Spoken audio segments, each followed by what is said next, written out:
श्री स्वामी समर्थ. उद्या 27 सप्टेंबर 2025. उद्या नवरात्रीची 6वी माळ. माळ कोणती, कशाची, कोणत्या फुलांची, पूजन कसे करावे, रंग, नैवेद्य, मंत्र कोणता, ही संपूर्ण माहिती आपण आजच्या व्हिडिओमध्ये पाहणार आहोत. तर व्हिडिओ हा स्किप न करता पूर्ण पहा. स्कंद माता ही दुर्गा देवीचे 5वे रूप असून त्या प्रेम, वात्सल्य आणि शांती प्रदान करणारी देवी आहे.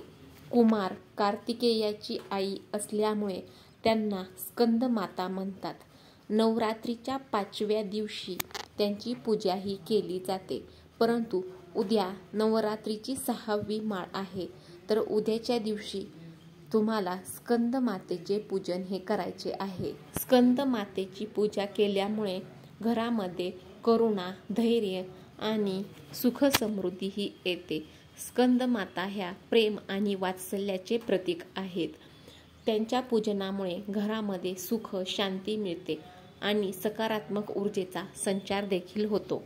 स्कंद मातेची आपण जर का मनापासून पूजा केल्यामुळे संतान प्राप्ती देखील होते. स्कंद माताला 4 हात असून त्यांच्या वरच्या दोन्ही हातामध्ये कमळे आहेत आणि त्या कमळा आसनवरती विराजमान आहेत आणि त्यांचा वर्ण हा शुभ्र आहे. नवरात्रीमधील त्यांचं स्थान हे नवरात्रीच्या 5व्या दिवशी स्कंद मातेची पूजा केली जाते. परंतु तृतीया तिथीमुळे त्यांची 6व्या दिवशी पूजा केली जाणार आहे. पूजा करण्यासाठी सकाळी स्नान करून व्रताचा संकल्प करायचा. मंदिरामध्ये पिवळे किंवा लाल रंगाचे कापड पसरवून त्यावरती देवीचे चित्र ठेवा. त्यावरती गंगाजल शिंपडायचे आणि त्यांना पिवळी फुलं, केळी आणि झेंडू अर्पण करायचा आणि ओम देवी स्कंद माताय नमः या मंत्राचा जप हा करायचा आहे. देवी आईला पिवळ्या रंगाची फुलं ही अर्पण करायची आहेत आणि नैवेद्यामध्ये केळी अर्पण करायची आहे. झेंडूच्या फुलांची माळ अर्पण केली तरी देखील चालेल. जर का तुमच्याकडे कमळाची फुलं असतील तर तुम्ही कमळाची फुलं देखील देवी आईला अर्पण केली तरी देखील चालतील. आणि जर का तुमच्याकडे कमळाची फुलं नसतील तर तुम्ही झेंडूची फुलं अर्पण करू शकता किंवा हार हा सुद्धा अर्पण करू शकता. त्यानंतर तुम्हाला पूजेदरम्यान किंवा पूजा करून झाल्यानंतर देवीच्या ओम देवी स्कंद माताय नमः या मंत्राचा 108 वेळा जप हा करायचा आहे. जर का तुम्हाला जमलंच तर उद्या स्कंद मातेची जी पौराणिक कथा आहे ती देखील ऐका किंवा वाचा.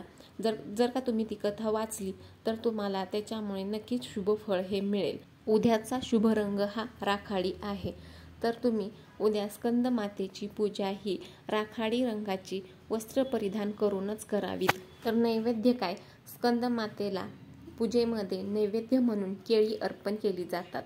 तसंच इतर फळे देखील अर्पण केली जातात आणि गोड पदार्थ देखील अर्पण करतात. नैवेद्यामध्ये केळी किंवा दुसरी फळे असतील तरी चालतील. त्यानंतर मिठाई आणि इतर गोड पदार्थ हे स्कंद मातेच्या पूजेमध्ये नैवेद्य म्हणून अर्पण करावेत. त्यानंतर केळ्याचा हलवा बनवून देखील स्कंद मातेला नैवेद्य म्हणून दिल्यास त्यांचा विशेष आशीर्वाद देखील हा मिळतो. मंत्र कसा म्हणायचा आहे, कोणता म्हणायचा आहे, तर तुम्हाला मंत्र हा म्हणायचा आहे.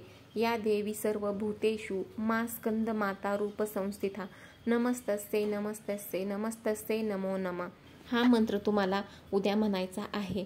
जर ज्याने कोणी मनामध्ये संतान प्राप्तीची इच्छा ठेवून हे व्रत किंवा ही पूजा केली असेल तर त्यांनी हा मंत्र म्हणायचा आहे. ओम देवी स्कंद माताय नमः. संतान प्राप्ती मंत्र ओम स्कंद मात्रे नमः हा मंत्र जप हा करायचा आहे. स्कंद माता ही देवी आई नवदुर्गांपैकी 5वी देवी आहे, जी भगवान कार्तिकेयाची स्कंद आई आहे. त्यामुळे त्यांचं नाव स्कंद माता हे आहे. त्या कमळावरती विराजमान असून त्यांना पद्मासन देवी असंही म्हणतात.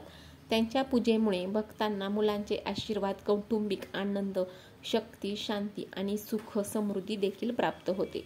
तुम्ही पूजेदरम्यान ओम देवी स्कंद माताय नमः या मंत्राचा जर का जप भक्तिभावाने केला तर संरक्षणात्मक कृपा, धैर्य आणि संयम आणि करुणेत मूळ असलेली शांती देखील मिळते.